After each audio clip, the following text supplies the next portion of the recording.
John tightened his grip on the steering wheel as he drove through the winding roads of Beverly Hills. The neighborhood was worlds away from the modest streets he was used to. Towering palm trees lined the immaculate sidewalks, and every house he passed seemed bigger and more extravagant than the last. His old pickup truck felt wildly out of place among the shiny black SUVs and sleek sports cars parked along the streets. He glanced at the address again on his phone. 101 Regal Drive, he muttered, squinting at the numbers on the gates he passed. Then he saw it. A massive wrought iron gate with gold accents and the unmistakable 101 engraved in a stone pillar. He whistled under his breath. Well, this must be it. Pulling up to the intercom, John pressed the button. A calm, almost robotic voice answered, "State your name and purpose." John Miller, here to fix an electrical issue," he said, adjusting the strap of his tool belt.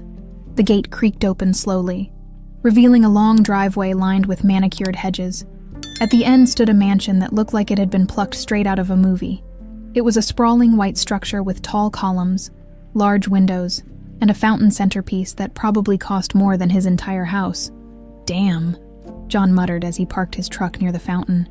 He grabbed his toolbox from the passenger seat and stepped out, feeling both impressed and out of his depth. The front door opened before he could knock. A middle-aged man in a crisp suit greeted him with a nod. "Mr. Blake is expecting you. Please follow me." John hesitated for a moment, then followed the man into the house. The interior was even more extravagant than the outside. Gleaming marble floors, crystal chandeliers, and walls adorned with art that looked like it belonged in a museum. He felt like a fish out of water, his steel-toed boots echoing loudly against the polished floors. The man led him to a study where Edward Blake, the man of the house, was waiting. Edward was seated behind a massive oak desk, his salt and pepper hair neatly combed, and his tailored suit fitting him like a second skin. He looked up from a document he was signing and gave John a polite but distant smile. "Ah, you must be the electrician," Edward said, rising from his chair and extending a hand. His voice was smooth, the kind that belonged to someone used to giving orders. John shook his hand, noting how firm the grip was. "Yeah, I'm here about the outlet issue in the West Wing." Edward nodded. "Yes, it's been acting up. James will show you the way."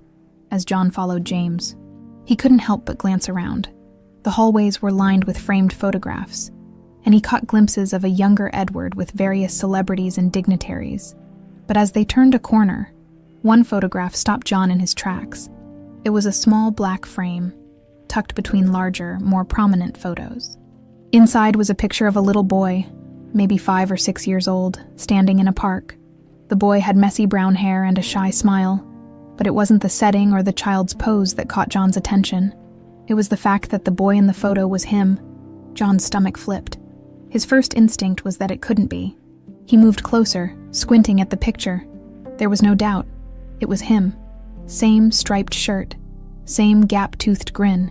He remembered the day vividly. His mom had taken him to the park for his birthday.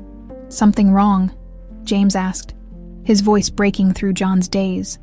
John turned slowly, gripping his toolbox tighter. "That picture," he said, nodding toward the frame. "Where did it come from?" James followed his gaze, his expression unreadable. "You'll have to ask Mr. Blake about that." Without another word, John marched back to the study, his heart pounding. Edward looked up, startled by the sudden intrusion. "You've got a picture of me on your wall," John said, his voice sharp. "Why?" Edward's expression shifted, the calm demeanor cracking just slightly. "I think you're mistaken?" "Mistaken," John said, holding back a bitter laugh. "I know my own face, Mr. Blake. That's me in that picture. So how the hell do you have it?" Edward hesitated, his eyes darting to James, who quietly slipped out of the room, leaving them alone. The air grew heavy with tension as Edward stood, walking slowly to a cabinet near his desk. He opened a drawer, pulled out a folder, and placed it on the desk. "I was hoping to ease into this conversation," Edward said quietly. "But I suppose there's no avoiding it now." John crossed his arms, waiting for an explanation. Edward gestured to the folder. "Before I say anything, I need you to look at what's inside." John opened the folder reluctantly. Inside were several more photos of him as a child. along with handwritten notes and what appeared to be private investigator reports. His chest tightened as he flipped through the pages, each one deepening the pit in his stomach. "What is this?" he asked, his voice barely above a whisper. Edward met his eyes, and for the first time, there was something vulnerable in his expression. "John, there's a reason your picture is in my house. You're my son." John stared at Edward, his fists clenched and his jaw tight. The room felt smaller, as though the air had been sucked out, leaving only tension and disbelief. He wanted to laugh, to call the man in front of him a liar, but the seriousness in Edward's eyes made the words stick in his throat. "You've got to be kidding me," John finally said, slamming the folder shut. "Is this some kind of joke? Because if it is, it's not funny." Edward sighed deeply, running a hand through his neatly combed hair. "I wish it were a joke, John, but it's the truth." John took a step back, shaking his head. "The truth. You don't get to drop something like that on me and call it the truth. You don't know anything about me." Edward's face softened, though the lines of regret etched around his mouth became more pronounced. "You're right. I don't know you, and that's my fault. But if you'll let me explain—" "Explain what?" John interrupted, his voice rising. "How you decided to play family detective. How you somehow know more about my life than I do." Edward remained silent for a moment, watching John carefully. "You deserve answers," he said finally, "but you also deserve the full story. Will you sit down and let me tell you?" John hesitated. Every instinct told him to storm out, but curiosity, mixed with a strange, unsettling feeling, kept him rooted in place. Slowly, he sank into the leather chair across from Edward's desk. Edward sat as well, leaning forward with his elbows on the desk. "It was over 25 years ago," he began, his voice measured. "I was young, arrogant, and frankly, a coward. I met your mother, Mary, at a diner not far from my college campus. She worked the morning shift while putting herself through nursing school." John frowned. His mother had never mentioned working at a diner. He opened his mouth to speak, but stopped himself, deciding to let Edward continue. "She was unlike anyone I'd ever met," Edward said, his gaze distant, as though picturing the past. "She was kind but tough, smart but unpretentious. We fell in love quickly, too quickly maybe." John crossed his arms, shifting uncomfortably in his chair. The idea of his mother and this man, a millionaire living in a mansion, felt impossible to reconcile. Edward hesitated, his voice faltering. "But my father, he didn't approve. He said Mary was beneath our family, a distraction. He threatened to disown me if I didn't break things off. And you just listened to him." John snapped, unable to hide the bitterness in his tone. Edward nodded solemnly. "At the time, I thought I didn't have a choice. I thought losing my inheritance would ruin my life. So I did what he wanted. I ended things with Mary." John's chest tightened. The thought of his mother, young and vulnerable, being cast aside for money made his blood boil. "And then what? You just walked away and forgot about her?" "No," Edward said quickly, shaking his head. "I never forgot her. I tried to find her again a year later, but by then she was gone. I hired private investigators, but it was like she had vanished. I didn't know she was pregnant." He stopped, his voice catching. "I didn't know about you." John stood abruptly, the chair scraping against the floor. "This is insane," he said, pacing the room. "Why now? Why dig this up after all these years?" Edward rose as well, his expression earnest. "Because I finally found you. A few months ago, my investigator tracked down Mary. That's when I learned about you. I couldn't sit back and do nothing, John. Not again." "Mary," John repeated, the name of his mother suddenly feeling foreign on his tongue. "She's known about this. She never said a word." "She probably thought she was protecting you," Edward said. "She knew what my father was capable of. She must have thought you were better off without me." John let out a sharp laugh, more bitter than amused. "Well, she got that right." Edward didn't respond. The silence stretched between them, heavy with unspoken words. Finally, John grabbed the folder from the desk and turned toward the door. "Where are you going?" Edward asked, his voice edged with concern. "To get the truth," John said without looking back. From her, later that evening, John pulled into his mother's driveway. The modest one-story house where he'd grown up looked the same as always. But tonight, it felt different, like a place that had been hiding secrets all along. Mary opened the door before he could knock. Her gray-streaked hair was tied back, and her face lit up in a smile when she saw him. "John, what a surprise." He didn't return her smile. "We need to talk." Mary's expression shifted immediately, concern replacing warmth. "Come in," she said softly, stepping aside. Inside, John placed the folder on the kitchen table and opened it. Letting the photos and papers spill out, Mary's eyes widened as she took in the contents, her hand flying to her mouth. "You've got some explaining to do," John said, his voice tight. "What is all this? And why didn't you ever tell me about him?" Mary sank into a chair, her shoulders sagging. "I was hoping this day would never come," she murmured. "Well, it's here," John said. "Start talking." Mary sat silently at the kitchen table, her hands trembling as she picked up one of the photos. Her eyes lingered on the image of John as a little boy, smiling brightly in the park. A tear rolled down her cheek, and she quickly wiped it away. But John noticed. "Mom," he said, his voice softening despite his frustration. "Why didn't you ever tell me about him? About Edward Blake?" She let out a shaky sigh, setting the photo back on the table. "I never wanted to lie to you, John. But it wasn't that simple." "Not that simple," John scoffed, pacing the small kitchen. "You knew who he was this whole time. You knew he was out there and you never said a word. Why?" Mary looked up at him, her eyes filled with a mix of regret and defiance. "Because I didn't want you to grow up hating a man you'd never met. And I didn't want you to get hurt by someone who had already hurt me." John stopped pacing, leaning against the counter with his arms crossed. "Hurt you?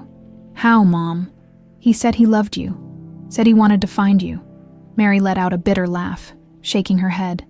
"Edward Blake loved his comfort and his privilege more than anything else. The minute his father told him to end things, he didn't even fight for me."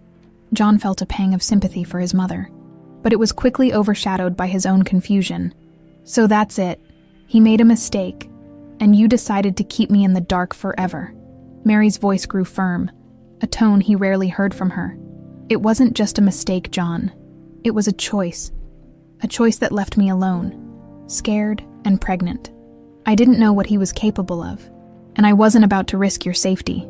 John frowned. "What do you mean by what he was capable of? Are you talking about him or his father?" Mary hesitated, her hands clasping tightly in her lap. "His father was a cruel man, John. Controlling, manipulative. When Edward and I were together, he made it clear I wasn't welcome in their world. And when I refused to walk away, he made it even clearer that he would do whatever it took to keep Edward away from me." John stared at her, his mind racing. What did he do? Mary's gaze dropped to the table, her voice barely above a whisper. "He threatened to ruin my life, to destroy any chance I had of finishing school, of finding work, and when I still wouldn't back down, he had me followed. He made sure I knew he was watching me, waiting for me to slip up. It was terrifying." John felt his stomach churn. He couldn't imagine his mother, young and alone, dealing with that kind of intimidation. "Why didn't you tell anyone?" "Go to the police. Who would have believed me?" Mary said, her voice tinged with bitterness. "He was Edward Blake Sr., one of the most powerful men in the state, and I was just a waitress trying to make ends meet." John sat down across from her, his anger softening into something more complicated. "So you ran," he said quietly. "You disappeared." Mary nodded. "I didn't have a choice. When I found out I was pregnant with you, I knew I had to protect you. I couldn't let him find us. I couldn't risk losing you." John rubbed his temples, trying to process everything. "And Edward, he really didn't know. He says he tried to find you." Mary's expression softened slightly. "Maybe he did, but by the time he got around to it, I was long gone. And honestly, John, I didn't want to be found." They sat in silence for a moment, the weight of the conversation settling heavily between them. Finally, John broke the quiet. "He says he wants to make things right," he said, his tone skeptical, "that he wants to get to know me." Mary looked at him, her eyes searching his face. "And what do you want?" John hesitated. He didn't know the answer to that question. Part of him wanted to slam the door on Edward and his money, his mansion, his whole complicated life. But another part of him, a quieter, nagging part, felt the pull of curiosity, the need to understand the man who claimed to be his father. "I don't know," he admitted. "I don't know if I can trust him." Mary reached across the table and placed her hand over his. "I understand, but whatever you decide, just remember, you don't owe him anything, John. You don't owe him your forgiveness or your time. That's your choice to make."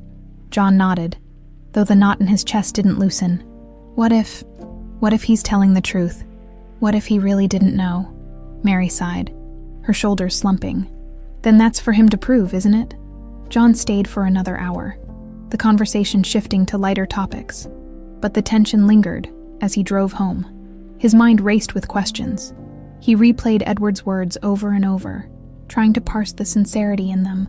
For the first time in his life, he felt like a puzzle missing half its pieces, and he wasn't sure if he wanted to find them or throw the whole thing away. John parked his truck outside Edward's mansion for the second time that week. He stared at the massive gates, debating whether to turn around and leave. Part of him still wanted to slam the door on all of this, to pretend he never found that photo, never had that conversation with Edward. But the other part, the one that couldn't ignore the unanswered questions, was stronger. With a resigned sigh, he pressed the intercom. The gate creaked open, and he drove up the long driveway, parking near the fountain again. This time, James was already waiting at the door. "Mr. Blake is expecting you," James said, his tone neutral as always. John followed him inside, but instead of going to the study, James led him to a sitting room with floor-to-ceiling windows overlooking the sprawling gardens. Edward was standing near a bookshelf, flipping through a worn photo album. He looked up when John entered, a flicker of relief crossing his face. "John," Edward said, closing the album and setting it on a table. "I wasn't sure if you'd come back." "Neither was I," John admitted, leaning against the doorframe. "But here I am. You said you wanted to explain more, so go ahead." Edward motioned for John to sit on one of the leather armchairs, but John stayed where he was. Edward nodded, as if understanding his hesitation, and sat down himself.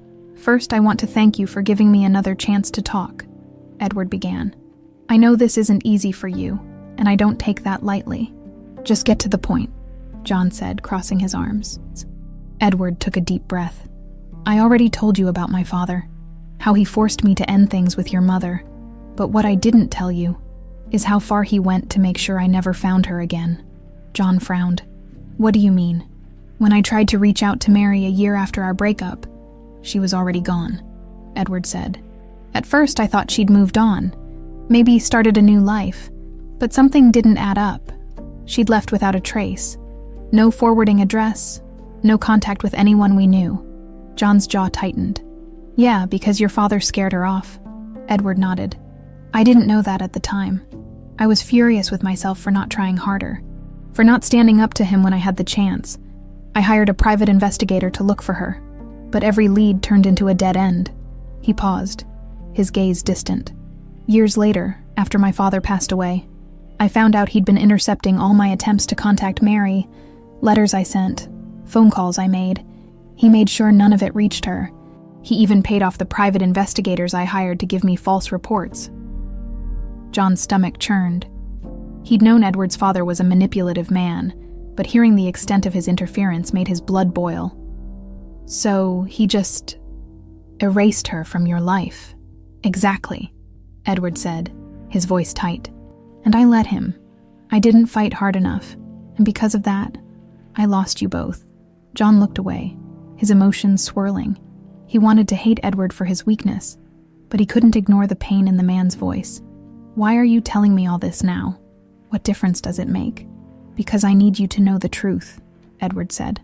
"Not just about the past, but about what I'm trying to do now. Finding you wasn't just about reconnecting. It was about making things right, about owning up to my failures and proving to you that I'm not the man my father was."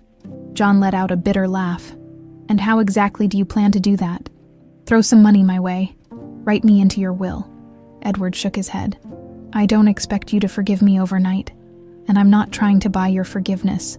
All I want is a chance to get to know you, to be a part of your life, if you'll let me."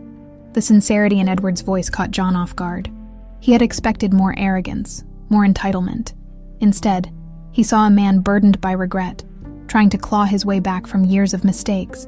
Before John could respond, the door opened, and James entered, his expression unusually tense. "Sir, there's someone here to see you." Edward frowned. "Who?" James hesitated. "It's Mrs. Collins." John watched as Edward's face darkened. "Tell her I'm not available." "I already did, sir," James said carefully. She insisted. "Who's Mrs. Collins?" John asked. His curiosity piqued. Edward's jaw tightened, and for the first time since John met him, he seemed genuinely rattled. "She's someone who complicates things." Before John could press further, a woman's voice rang out from the hallway. "Edward, don't tell me you're hiding from me now." A moment later, a tall, elegant woman strode into the room. She had sharp features, perfectly styled blonde hair, and a smile that didn't reach her eyes. Her gaze flicked to John, then back to Edward. Well, she said, her tone dripping with mock surprise. "Is this the famous long-lost son I've heard so much about?" John's gut tightened. He didn't know who this woman was, but the way she looked at him, like he was an insect she was debating whether to crush, sent a chill down his spine. Edward stood, his posture rigid. "What do you want, Linda?" Linda's smile widened, but her eyes remained cold. "Oh, nothing much. Just thought I'd stop by and see what all the fuss was about." Her gaze shifted back to John, and she tilted her head, studying him. "You certainly don't look like someone who belongs in a place like this." John bristled, but kept his mouth shut. Sensing there was more to this woman than met the eye, Edward, however, wasn't as restrained. "You've said your piece," he said firmly. "Now leave." Linda chuckled, the sound low and menacing. "Oh, Edward, you should know by now. I never leave without getting what I want." John leaned back against the chair, arms crossed, watching the tense exchange between Edward and Linda. The air in the room felt thick, the kind of tension that made it hard to breathe. Edward stood like a wall, his face carved with anger, and something John couldn't quite place. Fear? Maybe Linda, on the other hand, looked completely at ease, her sharp eyes cutting between the two men like she was surveying her prey. "Who the hell is she?" John finally asked, breaking the silence. Linda's lips curled into a smile. "Oh, Edward, you didn't tell him about me.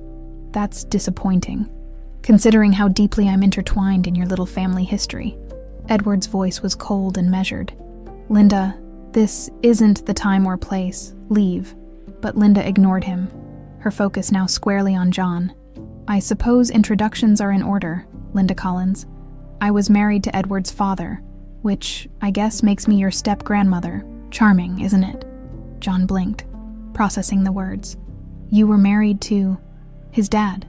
"That's right," Linda said, casually walking over to the nearest armchair and sitting down like she owned the place. "And let's just say I was around for all the drama your mother caused." "That's enough," Edward snapped, his voice sharp. "You don't get to rewrite history, Linda." Linda chuckled, crossing her legs. "Oh," Edward, always so defensive. "The truth is, John, your existence was a rather inconvenient little secret. Edward Sr. and I worked very hard to ensure things stayed orderly." John's stomach churned. "What the hell is she talking about, Edward?" Edward exhaled, running a hand through his hair. "She's talking about the lengths my father went to separate me from your mother. And apparently, she's decided to take some of the credit." "Not credit," Linda corrected with a smirk. "Responsibility, after all. Your father and I were a team. It was my idea to send that investigator after Mary. Someone had to keep the family's reputation intact." John's jaw tightened, anger rising in his chest. "You followed my mom. You threatened her." Linda waved a hand dismissively. "I wouldn't call it threatening, more like encouraging her to move on." John shot to his feet, his fists clenched. "You ruined her life. You ruined both of our lives." Linda tilted her head, her expression unbothered. "Oh, don't be so dramatic," she managed. "Just fine, didn't she? And look at you. Salt of the earth, hard-working, just like she wanted." Edward stepped forward, his voice dangerously low. "You crossed a line, Linda. You and my father both. But this ends now." Linda raised an eyebrow, her amusement faltering. "Oh, Edward, always the righteous one. But let's not forget, you let it happen. You walked away.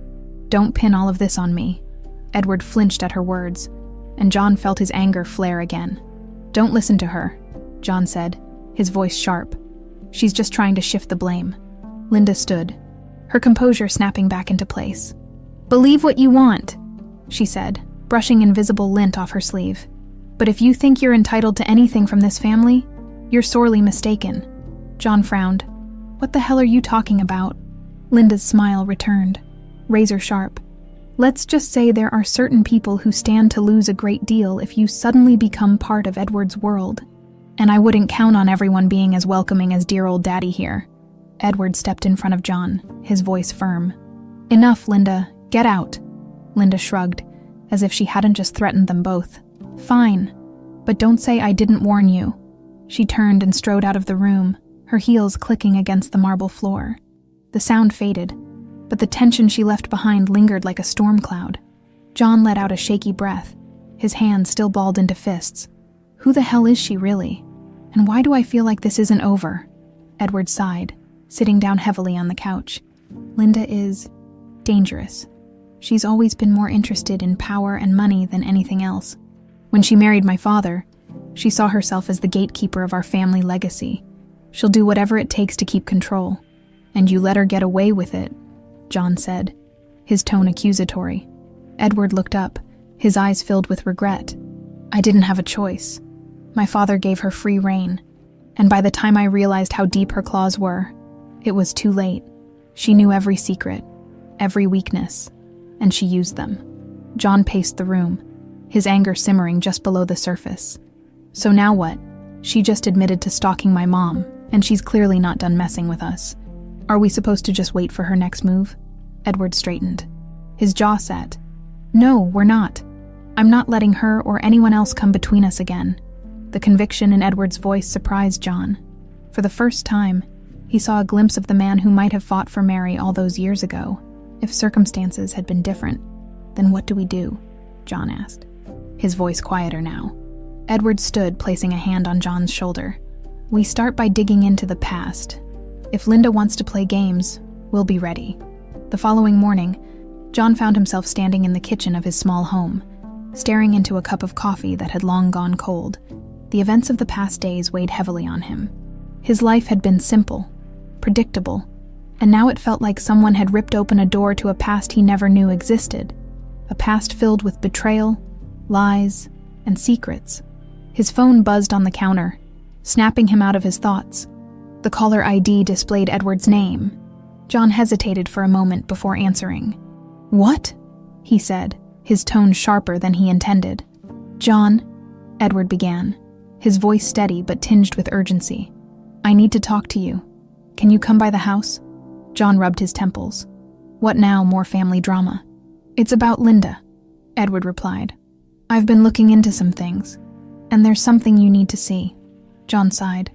As much as he wanted to ignore this tangled mess, he couldn't deny his curiosity, or the growing need to understand the man who claimed to be his father. Fine, I'll be there in an hour. When John arrived at the mansion, Edward greeted him at the door, looking more disheveled than usual. His normally pristine suit was slightly wrinkled, and there was a shadow of stubble on his chin. Rough night, John asked, stepping inside. You could say that, Edward muttered, leading him to the study. The room smelled faintly of whiskey, and an empty glass sat on the desk next to a stack of old papers. Edward gestured for John to sit, but John remained standing, crossing his arms. Just get to the point, Edward nodded, his expression somber. I've been reviewing some of my father's old records, financial documents, personal correspondence, things I hadn't thought to look at before, and I found something disturbing. He slid a folder across the desk toward John. Take a look. John opened the folder reluctantly. Inside were pages of typed letters and financial statements, many of them signed by Edward's father, but one document stood out. A transfer of funds to a private investigator, dated just a few weeks before Mary disappeared. This is from the guy who followed my mom, John asked, his voice low. Edward nodded. Yes, it confirms what Linda said. She and my father hired someone to track Mary down and pressure her to leave. But there's more. Edward pulled another paper from the stack and handed it to John. It was a handwritten letter. the ink smudged in places but still legible. The signature at the bottom read, Linda Collins Blake. John scanned the letter, his stomach sinking with each word. It detailed a conversation between Linda and the investigator about keeping Mary's whereabouts a secret, not just from Edward, but from anyone who might ask questions later. The final line hit him like a punch to the gut. Ensure she disappears for good. No loose ends. John dropped the paper onto the desk. She wanted my mom gone, permanently. Edward leaned forward, his hands clasped tightly. It looks that way, but I don't think my father was fully aware of what she was doing. He might have been ruthless, but he wouldn't have gone that far. John let out a bitter laugh, and that's supposed to make it better. He let her run the show, didn't he? Edward didn't respond immediately. Instead, he poured himself a glass of water and took a slow sip before speaking. You're right. He let her get away with too much, and now we're left to deal with the consequences. John paced the room, his mind racing. So what now? We know she's behind this, but what are we supposed to do about it? Edward set the glass down, his jaw tightening. We gather more evidence. Linda isn't just a threat to us. She's a threat to everyone connected to this family. If we can prove what she's done, we can stop her. John stopped pacing, turning to face Edward. You say that like it's going to be easy. She's got money, connections, and no problem using them to get what she wants. Edward met his gaze, his expression resolute. That's why we have to be smart and careful. If we make a move too soon, she'll destroy whatever evidence we have. John shook his head, frustration bubbling to the surface. This is insane. I came here to fix a damn outlet, and now I'm stuck in some soap opera about a crazy step-grandmother and a father I didn't even know I had. Edward's lips twitched in a faint smile. Life has a way of throwing curveballs, doesn't it? John didn't laugh. Instead, he grabbed the folder and tucked it under his arm. I'll help you dig into this, but I'm not doing it for you. I'm doing it for my mom. Edward nodded, a flicker of gratitude in his eyes. Fair enough, thank you, John. As John left the mansion, his mind was a whirlwind of thoughts.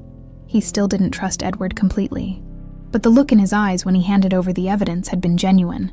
For now, that was enough to keep him in the fight. Back at his house, John spread the documents across his kitchen table, poring over every detail. The more he read, the more furious he became.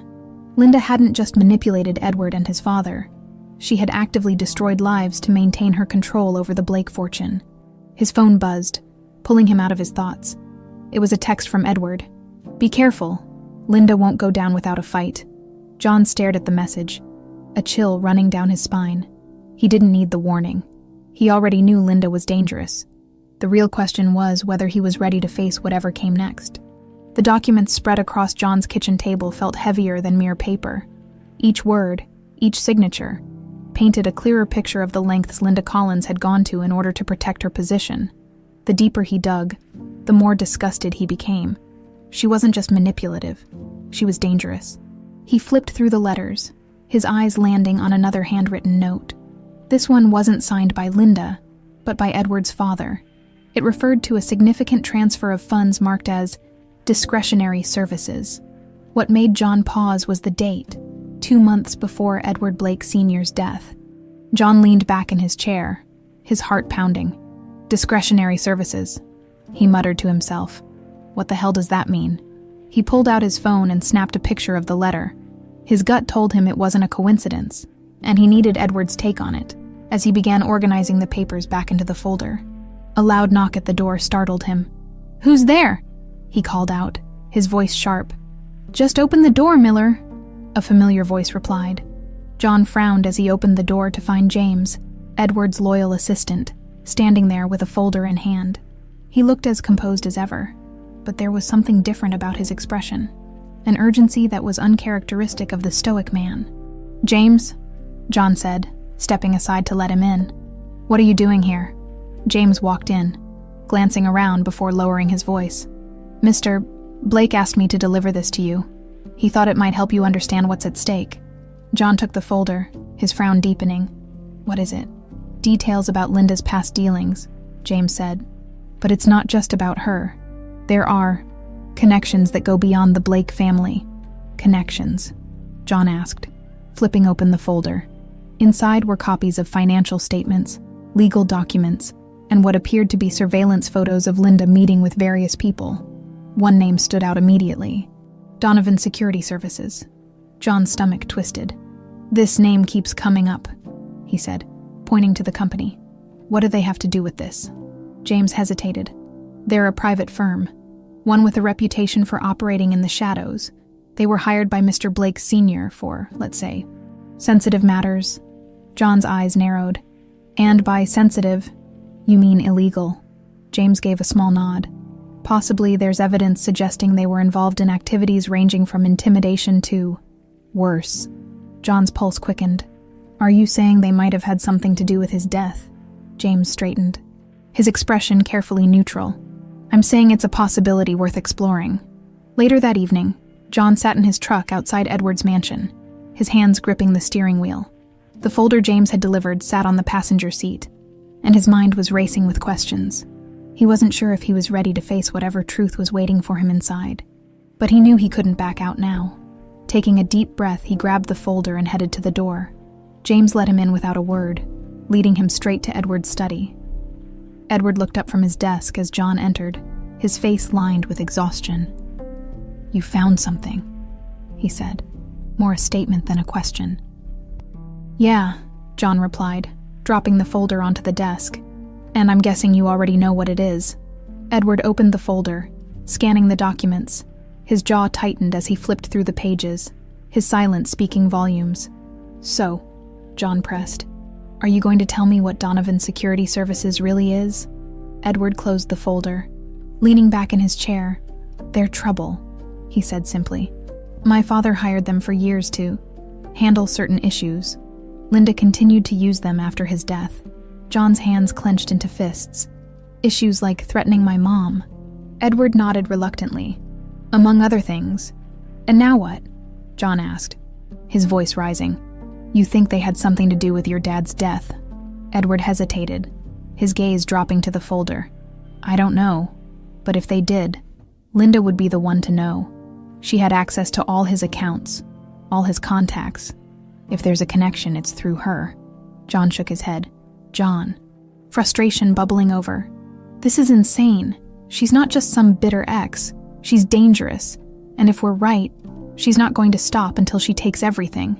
Edward stood, his expression hardening, "Which is why we can't let her win." That night, John returned home with a plan forming in his mind. He knew Linda wouldn't go down without a fight, and he wasn't naive enough to think this would end without some sort of confrontation. But for the first time, he felt like he and Edward were on the same page. He sat at his kitchen table, flipping through the documents once more. The name Donovan Security Services stared back at him, a reminder of just how deep this went. He grabbed his phone and dialed Edward's number. "We need to move fast," he said when Edward picked up. "If Linda catches wind of what we're doing, she'll destroy any evidence." Edward's voice was firm. "Agreed. I'll have James start digging into Donovan's records. In the meantime, you need to stay alert. Linda won't sit idle." John hung up, his resolve hardening. Whatever it took, he was going to get to the bottom of this. Linda Collins had messed with the wrong family. The morning air was crisp as John parked his truck outside a small diner on the outskirts of Beverly Hills. Edward had suggested they meet somewhere discreet, away from the prying eyes and ears of Linda or anyone in her circle. John wasn't sure how much of a difference it would make, but he wasn't taking any chances. Edward was already seated in a corner booth when John walked in. He looked out of place in his tailored suit amidst the greasy counters and chipped coffee mugs. But he didn't seem to care. His focus was on a stack of papers in front of him, his brow furrowed in concentration. "You look like you didn't sleep," John said, sliding into the booth across from him. Edward glanced up, offering a faint smile. "I didn't. I've been going through everything James and I could dig up on Donovan Security Services. It's worse than I thought." John picked up one of the papers, scanning the dense paragraphs of text. "Worse how?" "They're not just a private security firm," Edward explained, lowering his voice. "They specialize in blackmail, cover-ups, and, in some cases, eliminating threats." John's stomach churned. "And you think Linda hired them to get rid of your dad?" Edward nodded grimly. "The timeline fits. My father started pulling away from her just before his death. She knew her position was at risk.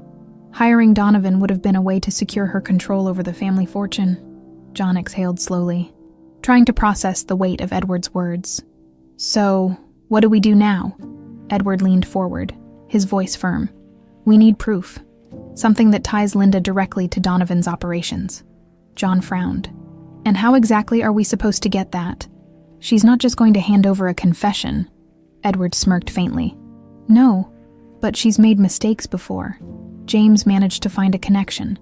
An old accountant who handled some of her private accounts. If we can convince him to talk, we might have what we need. Later that afternoon, John found himself in a cramped office in a strip mall, staring at a man who looked like he hadn't left the room in weeks. The accountant, a wiry man named Victor, shifted nervously in his chair, his eyes darting between John and Edward. I don't know what you want me to say, Victor stammered, adjusting his glasses. I don't work for her anymore. But you did, Edward said, his tone calm but insistent. And you know how she operates. We're not asking for much, Victor. Just enough to connect her to Donovan. Victor swallowed hard, glancing at the door like he was considering making a run for it. You don't understand. She's not someone you cross. Neither was my father, Edward countered, his voice hardening. And look where that got him. Victor froze, his eyes widening slightly. You think she had something to do with that? We don't think, Victor, John said, leaning forward. We know. The only question is whether you're going to help us prove it. Victor hesitated, his fingers drumming nervously on the desk. Finally, he let out a shaky breath. There's a storage unit, he said quietly. She kept files there, records, contracts. I handled the payments for it until a few years ago. If those documents are still there, they might have what you're looking for. Edward's eyes narrowed. Where is it? Victor scribbled an address on a piece of paper and slid it across the desk. But be careful, he warned. If she finds out you've been there, she won't just let it go. That evening, John and Edward stood outside a nondescript storage facility on the edge of the city. The air was heavy with anticipation as they approached the unit Victor had described. You sure about this? John asked, glancing at Edward. No, Edward admitted. But we don't have a choice. John nodded, taking a deep breath as Edward unlocked the door. The unit was dimly lit, filled with neatly labeled boxes and filing cabinets. It didn't look like much, but John could feel the weight of what they were about to uncover. They began sorting through the boxes, scanning documents and setting aside anything that seemed relevant. Hours passed, and John was starting to wonder if they'd find anything useful when Edward suddenly froze. John, he said, holding up a folder. His face was pale, his hands trembling slightly. What is it? John asked, walking over. Edward handed him the folder, and John's eyes widened as he read the contents. Inside were contracts signed by Linda and Donovan's security services, detailing payments for discretionary services around the time of Edward Sr.'s death. But what made John's blood run cold was a handwritten note at the bottom of one of the pages. Ensure the target is neutralized. No loose ends. John swallowed hard. This is it, he said, his voice barely above a whisper. This is what we need. Edward nodded, his expression grim. But now we have to figure out what to do with it. Linda won't go down quietly. As they left the storage unit, John couldn't shake the feeling that they were being watched. He glanced over his shoulder, his eyes scanning the darkened parking lot. It was empty, but the hairs on the back of his neck stood on end. You okay? Edward asked as they reached the car. Yeah, John said, though he didn't feel okay. Just, let's get out of here. As they drove away, John couldn't help but wonder what Linda would do when she realized they had the proof to destroy her. One thing was certain. This fight was far from over. The next morning, John stood in his kitchen, staring at the folder they'd retrieved from the storage unit. The damning evidence was spread across his table, proof that Linda had orchestrated Edward Sr.'s death and covered her tracks with ruthless precision. The implications were staggering, and the weight of it all pressed heavily on John's shoulders. His phone buzzed on the counter. It was Edward. Did you sleep? Edward asked when John answered. John let out a humorless laugh. Does it look like I did? Edward sighed on the other end. I feel the same. We have what we need. But now comes the hard part, making sure this doesn't blow up in our faces. Yeah, about that, John said, glancing at the folder. "What's the plan here?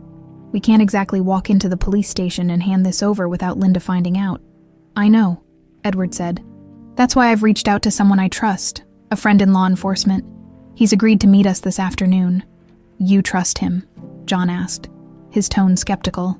"As much as I trust anyone in this situation," Edward replied. "He's not tied to Linda, and he's helped me before, if anyone can take her down." "It's him." John hesitated, then nodded. "All right, let's do it." By mid-afternoon, John and Edward were sitting in a small, dimly lit office in a nondescript building downtown. Across from them sat Detective Mark Collins, a man in his late 40s with a no-nonsense demeanor and sharp eyes that seemed to miss nothing. "So," Mark said, leaning back in his chair as he flipped through the folder, "you're telling me Linda Collins orchestrated Edward Esignar's death and used Donovan's security services to cover it up?" "That's exactly what we're saying," Edward replied, his tone steady. Mark let out a low whistle. "I've heard rumors about Donovan before, but nothing this concrete. If this holds up, it could bring down more than just Linda." John frowned. "What do you mean?" Mark tapped the folder. "If Donovan's involved, there's a good chance this connects to other cases. Unsolved ones. They don't just operate in isolation. Taking them down could expose an entire network." John exchanged a glance with Edward. The stakes had just risen higher than either of them had anticipated. "What do we need to do?" Edward asked. Mark's expression turned serious. "We need to proceed carefully. If Linda gets wind of this before we're ready, she'll destroy any remaining evidence and go underground. Worse, she might come after you two."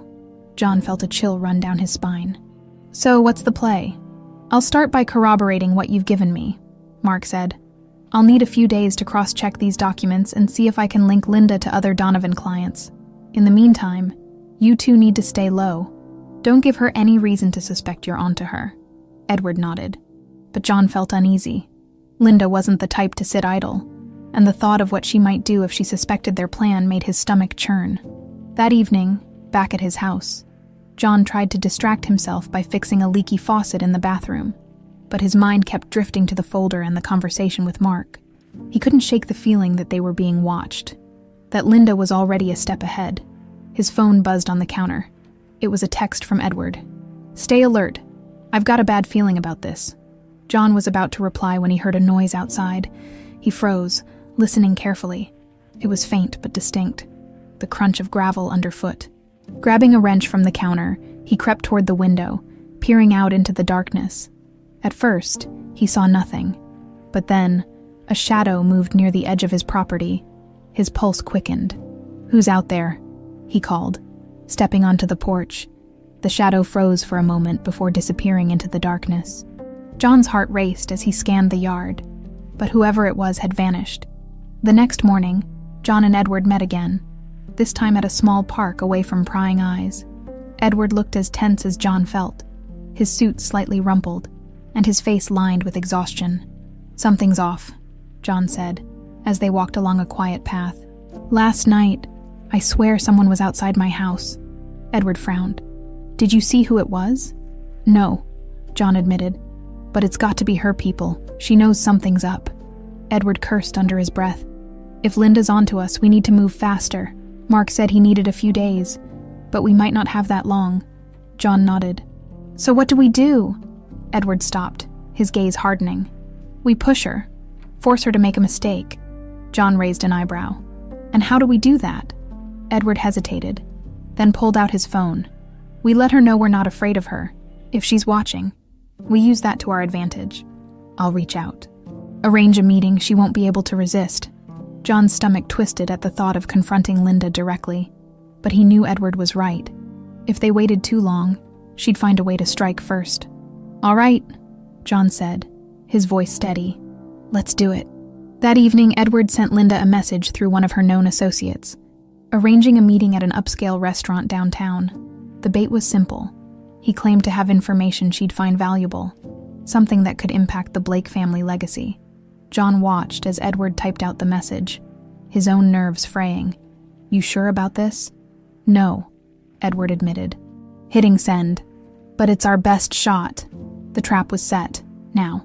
All they could do was wait. The sleek black car pulled up to the valet outside Millionaire, one of the most exclusive restaurants in Beverly Hills. Linda Collins stepped out, her movements precise, her posture regal. She adjusted the cuff of her tailored jacket and glanced at the entrance, her lips curling into a faint smirk. Inside, Edward was already seated at a corner table, his demeanor calm but his shoulders tense. John sat across from him, fidgeting with his napkin. The restaurant buzzed with quiet conversation, the clinking of glasses and silverware creating an elegant backdrop to what John knew would be anything but a civilized meeting. "She's here," Edward murmured, his eyes flicking toward the door. John followed his gaze and felt his chest tighten. Linda exuded confidence as she walked toward their table, her heels clicking softly against the polished floor. She looked every bit the untouchable socialite, but John knew better now. Behind that poised exterior was a woman capable of anything. "Edward," Linda said smoothly as she reached the table. Her eyes drifted to John, and her smile widened. "And the prodigal son? How quaint." Edward gestured for her to sit, his expression unreadable. "Linda." She took her seat, crossing her legs elegantly. "I must admit, I was intrigued by your message. Something I'd find valuable. I can't imagine what you think you have that I don't already know." Edward didn't blink. "I think you'll find it's quite a lot." John leaned forward, his voice sharp. "We know what you did, Linda. We have the proof." Linda tilted her head, her expression bemused. "Proof? Proof of what, exactly?" "Don't play games," Edward said, his tone cold. "We know about Donovan Security Services, the payments, the orders, the storage unit. We know you had my father killed." For the first time, a flicker of something crossed Linda's face. Discomfort. Maybe, or anger, but it was gone as quickly as it appeared, replaced by a practiced smile. "Such bold accusations," she said, her voice dripping with mock pity. "But really, Edward, this is beneath you, digging through old papers, dragging this poor boy into your delusions." John's fists clenched under the table. "Don't talk about me like I'm not here." Linda raised an eyebrow. "Oh, I wouldn't dream of it. After all, you're the one who stands to gain the most from all this drama. A sudden inheritance, a place in the Blake family fortune. It must be quite the dream come true." John stood abruptly, the chair scraping loudly against the floor. "You think this is about money? You think I want anything from you?" "Sit down, John," Edward said quietly, his gaze fixed on Linda. Linda's smile didn't waver. "Edward, let's not turn this into a spectacle. If you truly had proof, you wouldn't be sitting here. You'd be handing it over to the authorities. But instead, you're here, trying to rattle me. It's almost endearing." Edward leaned forward, his voice low and dangerous. "You're right. If I had all the proof I needed, I wouldn't be here. But I do have enough to ruin you, Linda. And if you think I won't use it, you don't know me as well as you think." Linda's smile faltered slightly, and her eyes narrowed. "You're bluffing." Edward reached into his jacket pocket and pulled out a slim USB drive, placing it on the table. "Am I?" Linda stared at the drive, her expression unreadable. The restaurant around them seemed to fade away, the tension between them palpable. "You don't have the stomach for this, Edward," Linda said finally, her voice quieter but no less sharp. "You never have. That's why I had to clean up after you and your father for years. Do you think anyone will believe you now? Do you think you can outmaneuver me?" John couldn't take it anymore. "You're done, Linda," he said, his voice firm. "You can't cover this up. Not this time." Linda's gaze snapped to him, her eyes cold and calculating. "Careful, boy. You don't know who you're dealing with." Edward stood, towering over Linda. "You're the one who should be careful. Walk away now, Linda. Leave everything behind and disappear. It's the only chance you have left." Linda rose slowly, her composure cracking just slightly. "You're making a mistake, Edward. And you," she said, pointing at John, "should remember that the Blakes chew up and spit out people like you." She turned on her heel and strode out of the restaurant, her back stiff, her heels clicking loudly against the floor. Edward sat back down, exhaling deeply. "You think that worked?" John asked, his voice low. Edward shook his head. "No, but she knows we're serious now. She'll make a move. And when she does, we'll be ready." As Linda left the restaurant, she pulled out her phone, dialing a number with practiced ease. "We have a problem," she said, her voice clipped. "Handle it." The night felt heavier than usual, the air thick with an impending sense of danger. John paced the living room of his small home, his phone clenched tightly in his hand. Edward had called him minutes earlier, his voice uncharacteristically tense. "She's not backing down," Edward had said, "and I don't think she's acting alone anymore. Be careful." The warning played on a loop in John's mind. Linda was a cornered animal now, and cornered animals were the most dangerous. A sudden knock at the door startled him. He grabbed a wrench from the counter, a makeshift weapon, and approached cautiously. "Who is it?" "It's James," a familiar voice replied, calm but strained. John opened the door to find James standing there, his usual stoic demeanor cracking just slightly. "We need to move quickly," James said, stepping inside. "Edward believes Linda has hired someone to retrieve the evidence. She knows we have enough to bury her." John's stomach churned. "So what do we do? Sit here and wait for her to come after us?" "No," James said, shaking his head. "Edward has arranged a secure location for you. He wants you to leave now." John hesitated, glancing at the folder on the kitchen table. "I'm not running, not now." James stepped closer, his voice firm. "This isn't running. This is buying time. Linda won't go down without a fight, and if she comes after you, it won't just be a scare tactic." John clenched his jaw but nodded reluctantly. "Fine, let's go." As they drove toward the safe house Edward had arranged, John couldn't shake the feeling that something was about to go horribly wrong. The city lights blurred past the window, but his focus was on the folder in his lap, the evidence they'd risked so much to gather. Suddenly, James swerved the car sharply, pulling into a side street. "Hold on," he said, his voice tight. "What the hell are you doing?" John demanded, gripping the dashboard. "We're being followed," James said, glancing in the rearview mirror. "Black SUV, been on us since we left your house." John twisted in his seat, catching a glimpse of the vehicle in question. His heart pounded. "Linda's people, most likely," James replied, his voice calm despite the situation. "Hold tight." James navigated the streets with precision, taking sharp turns and cutting through alleys in an attempt to lose their tail. But the SUV stayed with them, its headlights a constant presence in the rearview mirror. "This isn't working," John said, his voice rising. "Trust me," James said, his knuckles white on the steering wheel. As they approached an intersection, James slammed on the brakes, causing the SUV behind them to swerve. Without hesitation, James accelerated again, taking a sudden left turn. The SUV hesitated, then sped past the intersection, disappearing into the distance. "Is it gone?" John asked, his heart racing. "For now," James said, pulling the car to the side of the road. "But we need to move fast." When they arrived at the safe house, a modest cabin on the outskirts of the city, Edward was already waiting. He stood on the porch, his face pale but determined. "Did they follow you?" Edward asked as they approached. "Not anymore," James replied. "But they're getting bolder." Edward nodded grimly. "It's only a matter of time before they make another move." John handed him the folder.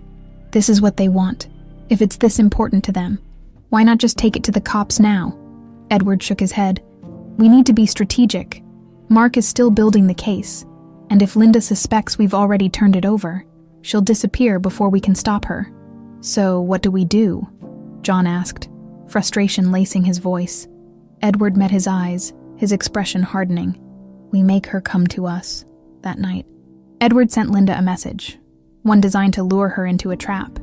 He claimed to have additional evidence stored at the cabin and suggested they meet to discuss a potential deal. John was skeptical of the plan, but Edward assured him it was their best chance to expose her. Hours passed in tense silence as they waited. Every creak of the cabin and rustle of the wind outside made John's nerves fray further. Finally, headlights pierced the darkness, illuminating the dirt road leading to the cabin. "She's here," Edward said, standing by the window. John grabbed a baseball bat from the corner of the room, his grip tight. "You sure about this?" Edward nodded. "Stay out of sight. Let me handle her." Linda entered the cabin moments later, flanked by two imposing men in suits. Her eyes immediately locked onto Edward, her expression cold and calculating. "Edward," she said, her tone dripping with mock civility. "I must admit, I'm impressed. You're braver than I gave you credit for." Edward remained calm. "I'm not here to play games, Linda. This ends tonight." Linda's gaze swept the room, lingering on the folder on the table. "And you think this little stunt is going to stop me?" "I don't think," Edward said, his voice steady. "I know." At that moment, the front door burst open, and Detective Mark Collins entered with a team of officers. "Linda Collins, you're under arrest," Mark announced, his voice firm. Linda's composure cracked as the officers surrounded her. "You'll regret this, Edward," she hissed. "You're destroying your own family." "No," Edward said, his voice cold. "I'm saving it." As Linda was led away in handcuffs, John felt a wave of relief wash over him. The danger wasn't entirely gone, but the woman who had cast a shadow over their lives for decades was finally being held accountable. Edward turned to John, his expression a mix of exhaustion and gratitude. "You were right to fight, John." "Thank you." John nodded, his chest tightening. "I didn't do it for you. I did it for my mom, for the life she deserved." Edward placed a hand on John's shoulder. "Then let's make sure her sacrifices weren't in vain." In the weeks that followed, Linda's arrest sent shockwaves through the Blake family and beyond. Donovan Security Services was exposed, unraveling a network of corruption that reached far deeper than anyone had anticipated. For John, life began to return to a semblance of normalcy. His relationship with Edward was far from perfect, but it was a start, a fragile connection built on shared pain and the hope for something better.